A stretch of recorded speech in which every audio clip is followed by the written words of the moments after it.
Burkina Faso is the 14th largest producer of gold, generating an impressive 70,000 kilograms in 2022. However, unfortunately, none of this gold remains in Burkina Faso, and the payments for it are not fair. Instead, European companies exploit Burkina Faso's gold and other minerals. The young people of Burkina Faso work in terrible conditions in the gold mines for these European companies, who pay them very little. All the gold ends up in the coffers of European banks, leaving nothing for the people of Burkina Faso. As a result, 40% of the population lives below the poverty line, and Burkina Faso ranks 184th out of 191 countries in the Human Development Index. But now, the military leader and president of Burkina Faso, Ibrahim Traore, has announced a strategy to change this situation. He vows that the West will no longer obtain gold from Burkina Faso at below-market prices. He aims to regain control of the country's reserves and put an end to the exploitation. The details of his plan are yet to be revealed. Captain Ibrahim Traore, the head of state of Burkina Faso, recently declared that the era of freely exporting gold to the Western world is over. Despite coming to power through a military coup, he is determined to correct the mistakes made by previous leaders regarding the nation's natural resources, finances, and overall progress. In the past, Africans have risked their lives to extract these resources, often resorting to hazardous methods such as using mercury and engaging in small-scale mining operations. Unfortunately, the fruits of their labor are taken by intermediaries who purchase these resources at significantly reduced prices. These intermediaries then sell the resources in Western markets, reaping substantial profits that remain outside of Africa. President Ibrahim Traore is committed to ending this exploitation once and for all. He highlighted the challenges faced by many Africans involved in dangerous mining operations to extract gold. These individuals receive minimal compensation when selling their gold in the African market. Subsequently, the gold is exported to Western markets, benefiting others while neglecting the needs of local communities. This practice not only hampers job creation, but also hinders overall development as the money is drained away from the local economy. Burkina Faso faces a significant challenge when it comes to the prominent mining company Endeavour Mining. This multinational corporation, based in the UK, holds a dominant position in Burkina Faso's gold mining sector, controlling nearly one-third of the country's gold market. To complicate matters further, Endeavour Mining acquired the Mana mine in July 2020 as part of its takeover of a Canada-based gold miner. This situation highlights a recurring issue where ownership of African resources often falls into the hands of foreign entities. Previously, a Canadian company owned the mine, and now it is owned by a UK-based firm. Data reveals a troubling reality. Endeavour Mining, a foreign entity, holds a substantial 90% share in the mine, while the Burkina Faso government only holds a mere 10% stake. This demonstrates the overwhelming foreign control.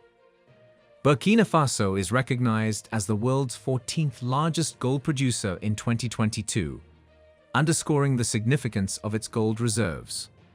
However, it is becoming evident that the ownership of these reserves does not truly belong to the people. The majority of multinational companies exploiting these resources come from countries other than Burkina Faso, and the government's stake in these companies is relatively minor and easily bought up. As a consequence, the people have minimal control over their own gold, and they cannot even afford to benefit from their own resources. Recently, the government had to purchase 200 gold bars from Endeavour Mining using their own funds, instead of utilizing the gold extracted from mines in Burkina Faso. This situation mirrors what has occurred in Ghana, where AngloGold Ashanti currently owns almost all the gold mines, and the Ghanaian government has no stake in these operations. Essentially, they have relinquished their natural resources and heritage at a meager price. The predicament lies in the fact that the profits generated from these resources do not flow back to the continent, failing to contribute to its development. This is why Burkina Faso's leader asserts that they are moving towards establishing their own company to independently exploit these resources on their own terms.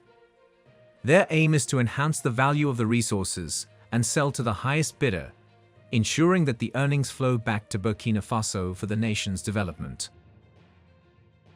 Many young people are left wondering why their nation and the continent, rich in resources, remain in poverty. It is perplexing how Burkina Faso, the 14th largest gold producer globally, continues to grapple with economic challenges. The ownership of their gold by multinational companies, coupled with the failure to reinvest the funds within the country, means that Canada and the UK reap the benefits. This becomes evident when evaluating the minimal contributions made to local development. These corporations make profits through their corporate social responsibility efforts. However, the leader of Burkina Faso, Captain Ibrahim Traore, firmly declares that such practices are now a thing of the past. But how will this be achieved? Well, Ibrahim Traore presented a plan in August of this year. During Burkina Faso's International Youth Day celebrations, Ibrahim Traore made an unexpected policy announcement. Despite surprising his audience, Ibrahim felt compelled to address a critical issue. Since taking office in September 2022, he has been tirelessly committed to utilizing Burkina Faso's abundant resources for its own benefit. During the event, Ibrahim took the stage and delivered a compelling message that highlighted the stark contrast between International Youth Day and the actions of the Western world towards African nations. He strongly criticized the treatment of African countries, calling it a model of brutal imperialism. Ibrahim emphasized that despite the formal abolition of slavery in Europe and the United States, Africans continued to endure conditions resembling slavery due to foreign control over gold mines. Many argue that the Western world abolished slavery, but Ibrahim accentuated the role of these very Western powers in perpetuating slavery in Africa. Young Africans are forced into arduous labor in dangerous gold mines, risking their lives to generate profits for Europe, while receiving only basic sustenance in return. Ibrahim acknowledged the persistence of neocolonialism in Burkina Faso and vowed to instigate transformative change. That's when he unveiled Burkina Faso's new policy, which focuses on reclaiming sovereignty over gold mining. Drawing parallels between the current situation in Burkina Faso and the conditions endured by black slaves in Europe and the Americas in the 1800s, Ibrahim shed light on the perilous lives of today's miners.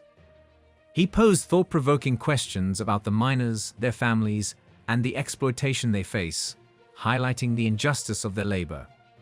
He pointed out that no matter how much gold they extract, the profits ultimately benefit European powers who possess mining rights. This structural dominance by Europe has significantly influenced Burkina Faso's gold mining sector. The plight of Burkina Faso has gained attention due to the growing dangers faced by its miners and the ongoing struggle for justice. But this situation will change. Ibrahim Traore declared that a transformation is on the horizon, bringing about substantial modernization.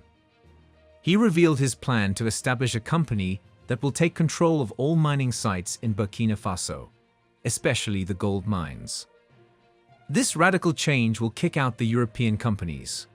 Once these sites are reclaimed, the European companies, driven by exploitative agreements, will be asked to leave. The newly established state company in Burkina Faso will ensure that the gold extracted remains within the country, benefiting its people. This modernization of the mining sector will replace the harsh conditions with a more contemporary approach, allowing individuals to extract gold as it is done in developed nations.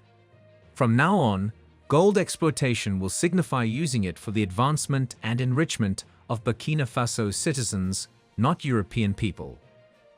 The era of relentless exploitation by former colonizers has run its course, and a new chapter is about to begin. In European-run gold mines, a stark contrast emerges. Instead of improving people's lives, they actually deteriorate. To change this situation, Burkina Faso is establishing a new company with the aim of providing employment opportunities for its youth. From now on, their work will contribute to the welfare of their country and themselves, not foreign nations. During the ceremony, Ibrahim addressed the businessmen present and urged them to make a new commitment. As key figures in the economic landscape, they have the power to generate job prospects and set Burkina Faso on a path to recovery. Burkina Faso is introducing an initiative called EPIC, which aims to redefine businesses within the nation. The rationale behind this initiative is that Burkina Faso possesses raw materials for a wide range of products, but imports finished goods they could manufacture domestically. Ibrahim pointed out the irony of having tomatoes but lacking the capability to produce tomato paste, or having oilseeds but not processing them. These limitations stem from historical attempts by European powers to keep Burkina Faso dependent. Ibrahim openly acknowledged that on the path to self-sufficiency and complete independence, imperial powers would exert their utmost efforts to obstruct Burkina Faso. They would create obstacles to deter Burkina Faso from pursuing its plans and maintain the status quo. However, he affirmed that if the people of Burkina Faso unite in the struggle for their own well-being, no one can undermine their progress. During his declaration, Ibrahim made a statement that sent shockwaves through the audience. He said that Burkina Faso's battle is not an isolated one. It is a collective fight for the entire African continent. In other words, the measures Burkina Faso takes from now on should be adopted by leaders of other African countries to liberate themselves from the grasp of former colonial powers. This implies that the imperial European powers plotting to undermine Burkina Faso will find themselves challenged by the entire African continent. Even if they attempt to manipulate and employ unethical tactics to control a single country, such tactics are not feasible when dealing with the entire African continent. This has been evident in recent years with the increasing number of coups across Africa, with leaders prioritizing their nations rising to power. Gold mining plays a key role in Burkina Faso's economy, making it Africa's fourth largest gold producer. However, the gold industry in Burkina Faso has been marred by child slavery and dangerous mining conditions. For example, the Perco zinc mine, owned by a Canadian company, experienced a tragic incident where 8 miners were trapped underground due to flooding. Numerous foreign companies have been actively involved in gold exploration in Burkina Faso, including entities from Australia and the United Kingdom. The country has hundreds of gold mines, many of which are small-scale operations. Burkina Faso ranks third in Africa for gold exploration and fourth in gold production. Unfortunately, all the gold produced by these mines is directly exported out of the country, ending up in European banks. The gold mining industry in Burkina Faso has witnessed remarkable growth since 2006, fueling an increase in merger and acquisition activities and attracting more exploration companies to the region. However, it is important to note that all these companies are foreign-owned, taking away all the gold. Burkina Faso stands as the world's 14th largest gold producer, contributing 2% to the global gold output. In 2022, Burkina Faso produced 70,000 kilograms of gold, showing an increase from the previous year. The country is estimated to possess 6.6 million tons of gold reserves, which hold significant importance in Burkina Faso's economy. Gold mining contributes 75% to its exports, 12.9% to its GDP, and 8.23% to total government revenues. However, the youth of Burkina Faso who work in the gold mining industry face risks and challenges. Many children in Burkina Faso have been forced to abandon their education to work in the country's informal gold mines. They put their lives at risk in dangerous conditions, hoping to find gold. However, once the gold is mined, it immediately leaves the country, benefiting foreign entities rather than staying in Burkina Faso. The children working in these mines earn a meager income, sharing some with their parents and keeping the rest for themselves. The situation in Burkina Faso's gold mines is dire. Miners struggle to make a living under perilous conditions, living in makeshift shelters. Despite being the fourth largest gold producer in Africa, a significant number of mines operate informally, and child labor is prevalent. These children work in unsafe conditions, descending into deep shafts without proper equipment. It is estimated that around 20,000 children work in Burkina Faso's gold mines. Furthermore, many of the country's youth are employed by foreign mining companies. Despite its rich resources, including gold, poverty remains a pressing issue in Burkina Faso. More than 40% of the population lives below the poverty line, and rural areas are particularly affected, where approximately 90% of the population resides. The exploitation of resources by foreign corporations has contributed to this poverty, following the concept of the resource curse. Foreign mining companies, primarily from Europe, mine and export gold from Burkina Faso, while the revenue generated is not adequately reinvested in the country. Captain Ibrahim Traore, a key figure in Burkina Faso, has acknowledged the mistakes made by previous leaders who prioritized their own interests over the welfare of the country and its people. He plans to establish a state company responsible for overseeing all mining operations to ensure that a significant portion of gold and resources stay in Burkina Faso for the benefit of its people. This move aims to reject the unfair agreements made with European companies in the past and secure a better future for Burkina Faso. By reclaiming control over their resources, Burkina Faso aims to bring prosperity to its people. This move may deprive the West of cheap gold that they used to obtain from Burkina Faso. It serves as an example for other African countries to follow, empowering them to take back control of their resources and ensure that they benefit their own citizens. The question remains about which African countries should learn from Burkina Faso's approach and reclaim their resources for the well-being of their people.